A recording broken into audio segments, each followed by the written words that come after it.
I'm shipping one game each month, and so far I've shipped 7 games on Steam since September 2025. During this 7 month journey, I've been answering different community questions that come to our Discord or in our Patreon and such. And normally I answer these questions on our Patreon for the free members and sometimes for the paid members. But this time I decided to record a video from this as well. This is a podcast episode answering the question from our community, and this given question that we're going to be discussing today came from Jutta from our Discord, and the question is the following. So, have your expectations of the most successful games aligned with the sales? Is there a chance to predict how the game will do compared to others, or has there been any surprises? Or have you even dared to expect anything and just been delivering the game? That is the question that we're going to be discussing in this given podcast. Hopefully we'll get wrap up within, let's say, 15 minutes or such, but maybe just take your time, relax, and listen to this conclusion for that. So when I first started shipping 24 games in 24 months, the core idea for this specific project is that I wanted to start building these small and experimental games that I personally like to develop. And why this is important for the given question, because I want to little open up the kind of a background for the whole thing and such, why I'm making these games and what I expect to be happening or what I hope to be happening and such. So while I did this project, the hope was that I will find the middle road in making games that I actually like to make, but also I would find the middle road for building the games for some audiences that actually want to play those specific games. So at start, the beginning of this whole project was rough, to be honest. So I shipped 3 games since September 2025. And I couldn't see basically any change on the sales. The first 3 games just flopped very badly. The Secret Quest, the Cats with Standards, and the Runewood 100 Nights were games that I was personally proud of. Those were games that I actually liked to develop, and I was proud of the end resolution of these specific games. And I thought that these games had to be interesting for some amount of users, or maybe even good amount of users, that they would find those games appealing and they would like to play that, and I would basically get some kind of a, let's say, income by making these games and shipping them. But it was quite devastating to see that these games never find their audiences. They just died on Steam pretty fast, and the sales went down within a week or such after the release. But my 4th game, I decided to do this social experiment, and I pretty much recreated a game that had been successful on Steam within the past couple of months. The reference game for the 4th game was a game called Incredizer. So I made a game called Buttons Up, and by taking our big reference from Incredizer and the art style, the colors, the game mechanics, even from the game from the Incredizer and such.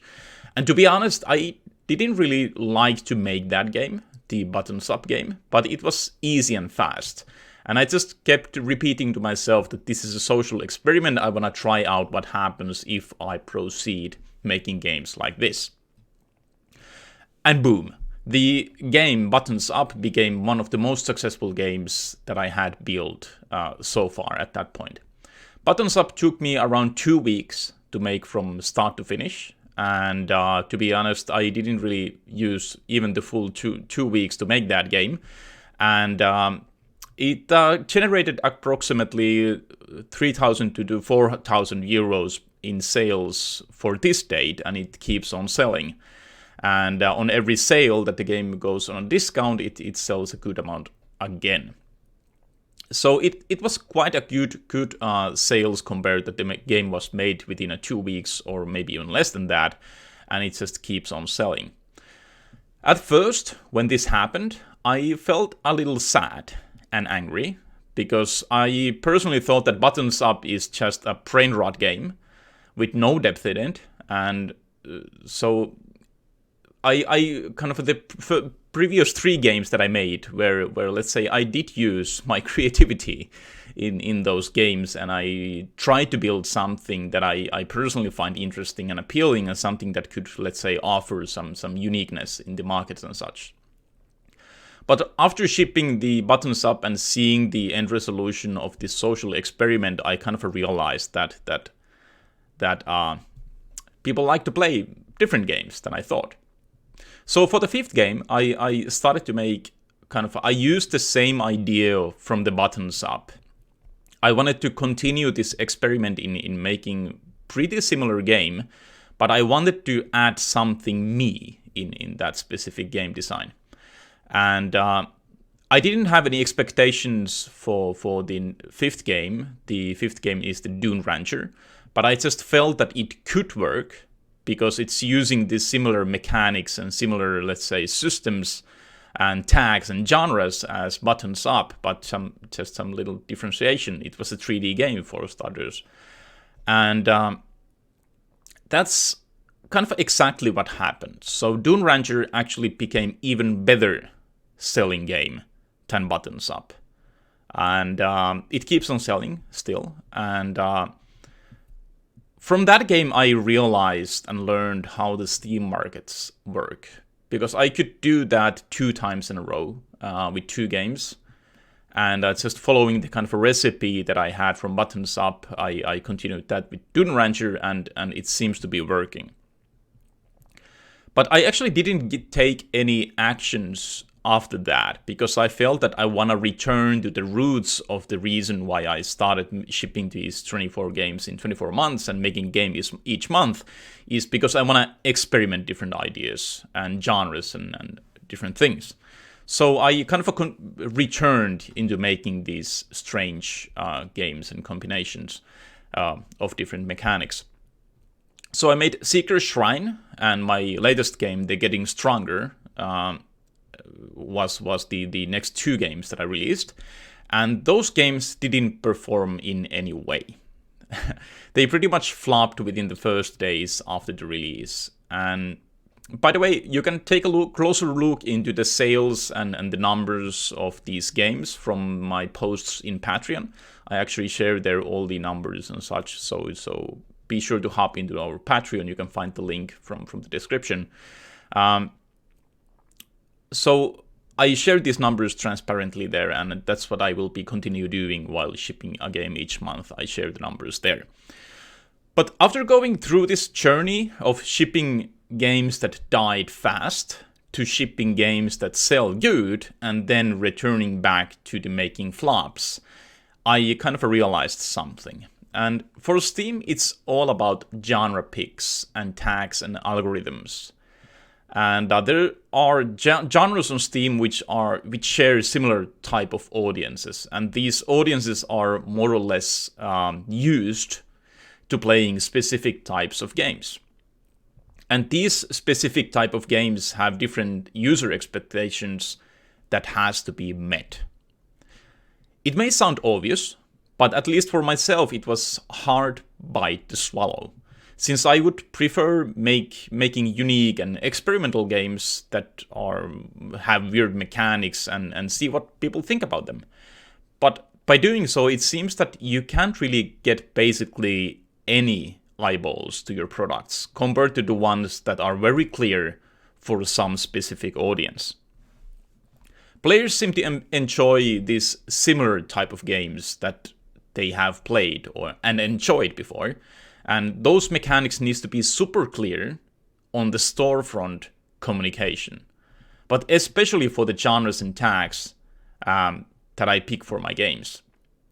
So it's kind of already ruined the whole game design if I don't think carefully of the genres that I'm gonna be making and how I will be communicating that those mechanics that I'm gonna be building for that audience.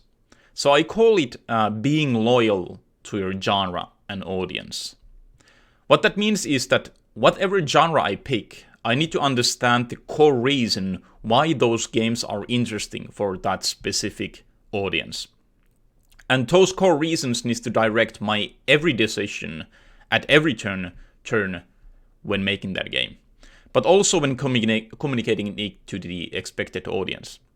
So after realizing this, I thought to myself that each of my games need to have a very clear canvas in which I work in. And that canvas is determined by the tags and genre picks. Once those are selected, I need to have the core of the game built around that canvas. I did talk about this in my previous video. In case you wanna learn more about the player profiles and such, take a look at the previous video from the channel, by the way. But I do have a possibility when building the canvas and working with that is that by using, there's a chance that I can use my own creativity in within that canvas, but the core should still remain for like very clear to meet the expectations of those users and the target audience. As an example, if I would like to create a game that has a story. Let's take that as an example. I would have to pick the main genre very carefully to keep the expected target group entertained through the gameplay. And the story could be a secondary feature in that game. Maybe it could be a clicker game in which you unlock parts of the story and the player can watch and listen those if they like, but it would be secondary. But if I, as a developer, want to make a story in my game, it's kind of a need to be built into some existing system and mechanic that people like to play, and they can use that existing system to experience that story. But I cannot count into the idea that my storefront would communicate that the game has a unique story. It comes the other way around. You first have the interesting systems and mechanics that you can communicate on your store page, and people buy that idea. And then they start playing the game and they find themselves enjoying the story, not the other way around, as an example. So my expectations of how the game could sell that I'm currently building is highly influenced on how I feel I've been able to be loyal to my genre and my audience, but also how well I'm able to execute that in terms of the user expectations of that genre. So when I first started this shipping 24 games in 24 months, I didn't think it was like that. When a game flopped, I just thought that the game is bad. Like I just built a game that is bad. But right now, I think that the most of my games are actually pretty good, but they just couldn't communicate to any audience. They were just kind of just games that didn't offer any clear value for any specific users. But if you play them, they are quite a nice experiences. But why would anyone decide to buy such a game if the store page does not remind them of anything they've enjoyed before? Or even if it does it actually hit the user expectations of that genre and the target audience? Like mentioned in my previous video, I've decided to go further with this approach.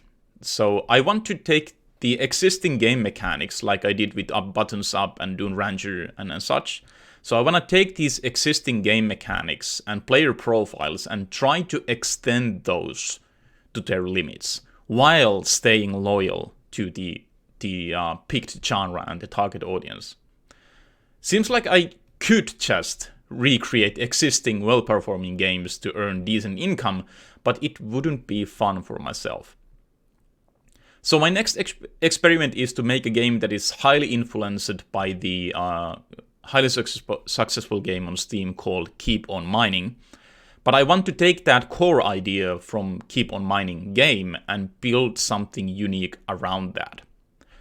You can actually play the prototype already of my game. I will drop the link to the description as well, so you can play the first playable prototype. It will be released at the end of April, so be sure to check that out.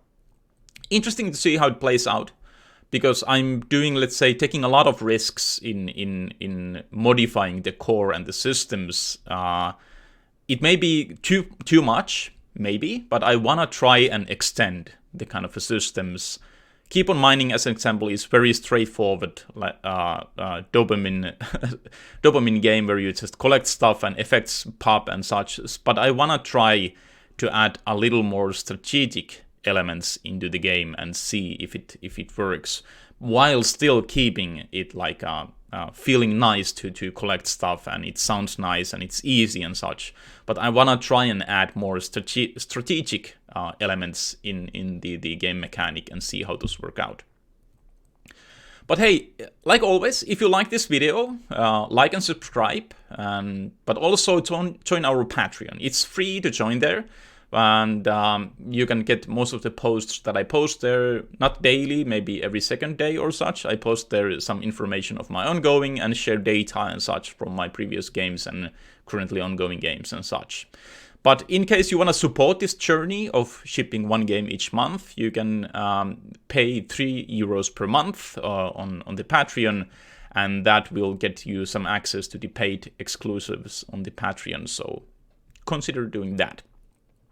But hey, thank you very much for your time. I hope you enjoyed this specific video, and have a great rest of the day. Cheers, thank you, and bye-bye.